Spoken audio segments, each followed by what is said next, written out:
Welcome to the Gallery Date. I'm Jenn Singer, founder of Jenn Singer Gallery. Thanks for joining me for our weekly date to chat about art and life and perhaps the art of life, all in bite-sized, not at all fancy, but definitely savory episode nuggets. Let's mingle, my friends. Don't forget to press record, Jen. Hey there, thanks so much for joining me today for our gallery date. We're diving straight in today. We have some great listener and viewer questions to share, and it wouldn't be the art world without a little crazy art world news, and I get to tell a ghost story. So let's get started. Okay, so our first viewer question comes from John. Thank you so much for sending this question in, John. It's a great one. He asks, what makes you cringe when you hear people talk about art? Okay, I have spent a lot of time working in gallery spaces, very quiet gallery spaces, hearing people walk around discussing the artworks on view. And the favorite, cringiest, and most common assessment of the artwork or critique that I've heard more than a few times is, oh, I could do that, or oh, my kid could totally do that. I've even had gallery visitors come right up to me and say, as a total boast, that they could paint, draw, or sculpt, something like that. I've even had unnamed family members declare this to me in my own gallery. Nice. Anyway, whenever this comes up and this I could do that declaration comes my way, this is always my thought. Okay, first off, have you even tried? Have you actually tried to source, purchase, and set up the materials in like a home office studio space? Have you worked for hours, for years, for decades to mix materials, to get the right colors, to figure out what the technique is, to get those perfect textures or finishes? And I mean, have you even ever tried to create something? No, you have not. That's the answer. And even if the artwork looks as basic as a banana taped to the wall for sale for over like $100,000 or whatever, you looked at it and you probably said, oh, I could do that. But did you? I mean, sure, anyone can tape a banana to the wall, but did you think of it? Like, you never thought of doing it because you're not the artist who created it with a specific intention or inspiration or commentary in mind. You can't recreate the artwork in full because it's come from somewhere deeper in the artist that created it that you've probably never tried to tap into or couldn't tap into. So you actually haven't created anything. You've copied something. So that's the difference. And that's why that question always gets me. So that's my take on that. Okay, next.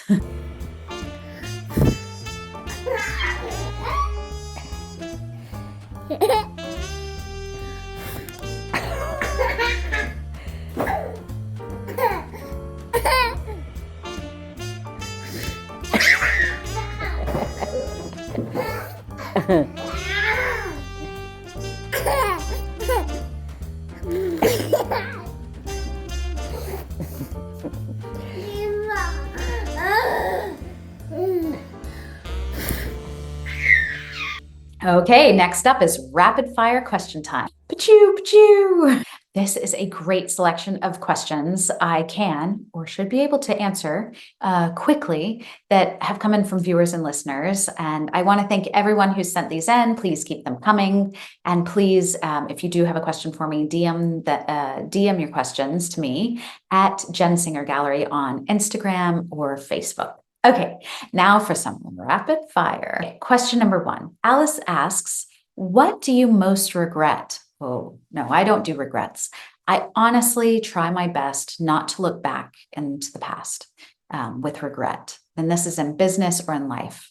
I really believe everything is a learning experience. And if something doesn't go quite right or as planned, or if it just completely goes tits up, as they say, well, that's just part of it.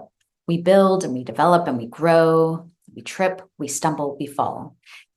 It's all going to happen. It's all going to happen at some point.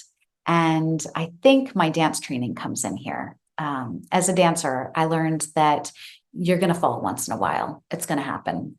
But it's all about the recovery. It's how you fall and the grace and how you get back up, dust yourself off and return to the dance. You only look back to figure out what caused the fall. How can you make corrections? How can you do something different or better so that it doesn't happen again? So I personally think that life is too short to dwell on regrets of the past. I mean, I'd rather be dancing. So there you go. Okay, number 2 of rapid fire.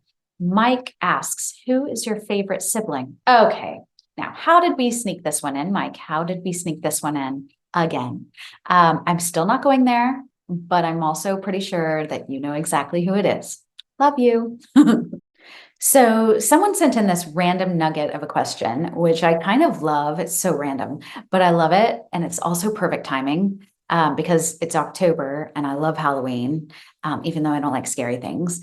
Um, but also it's October and I had a weird, like, kind of encounter this weekend, or like felt like it was a weird encounter this weekend. So the question was, do you believe in ghosts?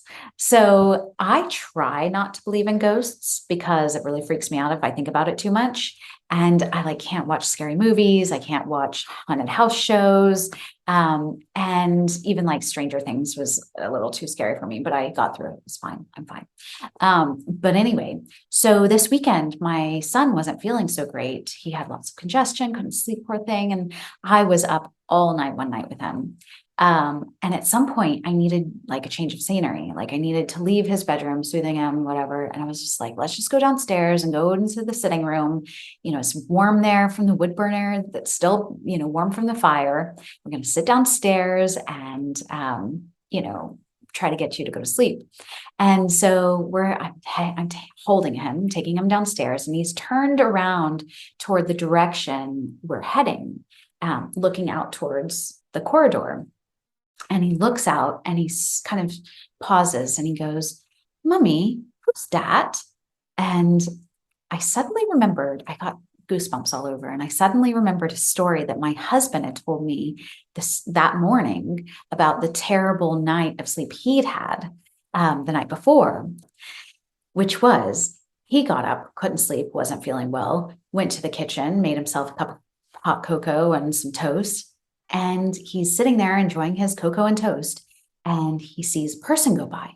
And he's like, oh, Jenn, but it's not me. I'm in bed asleep. And he looks around. It's no one, but he definitely saw someone just go past.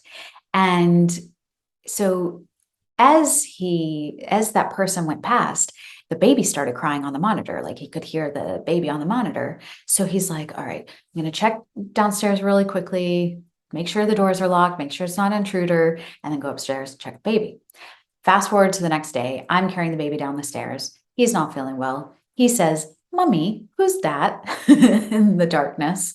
And I'm like, okay, let's go to the sitting room really quick now. And I sit down with him and we're trying to relax and I'm like trying to make him cozy and he's sitting up so he doesn't have to lay down and, you know, cough. And he keeps on going, Mommy, what's that? Mommy, who's that? And I'm like, okay, this is too creepy. I can't take it. So I'm like, you know, kid, you never sleep in our bed. Tonight's your big night. You get to sleep in our bed. So I took him upstairs and I laid him on my chest and he started relaxing and falling asleep. So he finally falls asleep. I take him to his bed and he's out. So I come back to the bedroom and I'm like, oh, sort of freaked out, but like I close my eyes, I'm going to go to sleep. I start falling asleep and he starts crying again. So I have to get up again, go get the baby, bring him back to my bed. He's like, Mommy, who's that? And I'm like, oh God, please stop. And and so then I'm like, just, you know, no talking, just, you know, try to close your eyes, go to sleep. And he does.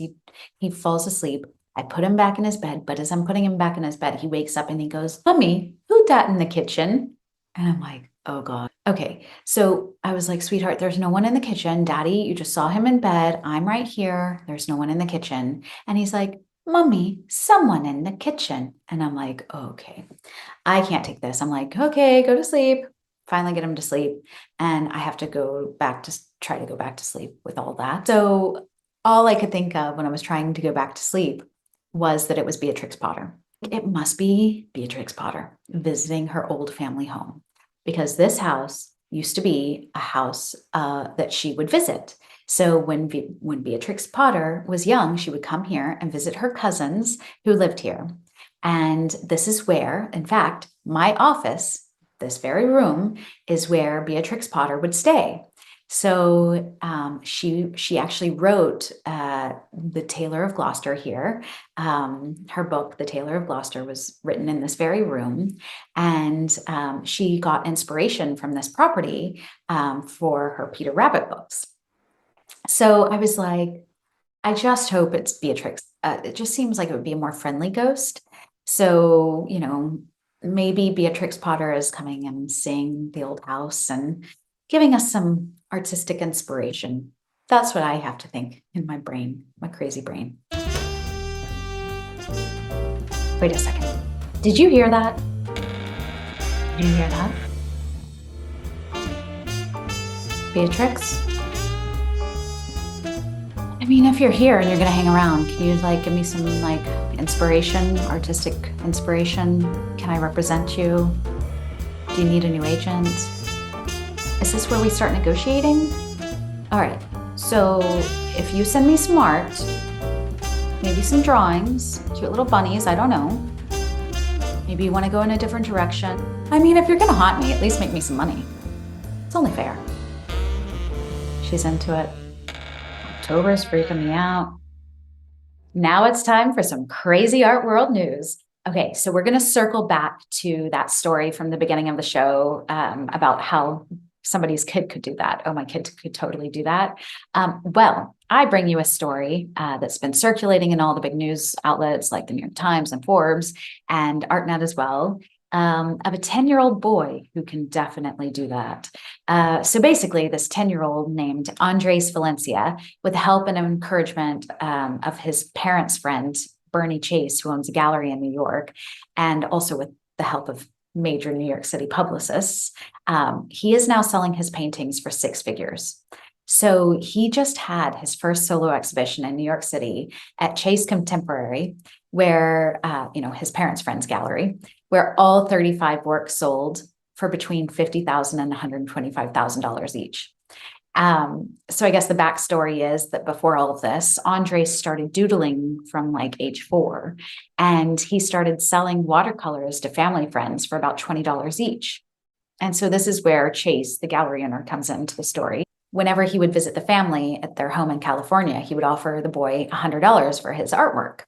And then one trip, he went out there and visited, and he offered him $1,000. So this little boy then raised his price on Chase and said it was $5,000 the next time he wanted to buy a piece. And the art dealer, Chase, he agreed to pay that $5,000. And I guess he realized he needed this now pretty substantial investment in a 10-year-old boy to pay off. So Chase calls his friend up, who happened to be the director of Art Miami Art Fair, and he got him to agree to debut this young painter in a debut show. And that kicked off this kiddo's professional art career with celebrities collecting his work. He's in the news, he's been on TV, it's all blown up. He got, I think, 300 something thousand in an auction for one of his works. So it's going crazy. And with completely probably unintended irony, after getting all of these grown-ups to invest and collect his work for six figures, the kid says to the New York Times, and I quote, "If you see a kid doing sketches on paper with a marker, a lot of people think that those drawings should not be put in a gallery. Sometimes older people just don't get it," he says. They sure don't, kid. In so many ways, they don't. Anyway, in a pretty cool move by Andres's mother, he is required to donate a portion of his sales to learn how to give back. So more than $300,000 has been donated to the AIDS charity AMFAR and to the children's charity Box of Hope. Amazing and good for you, kid.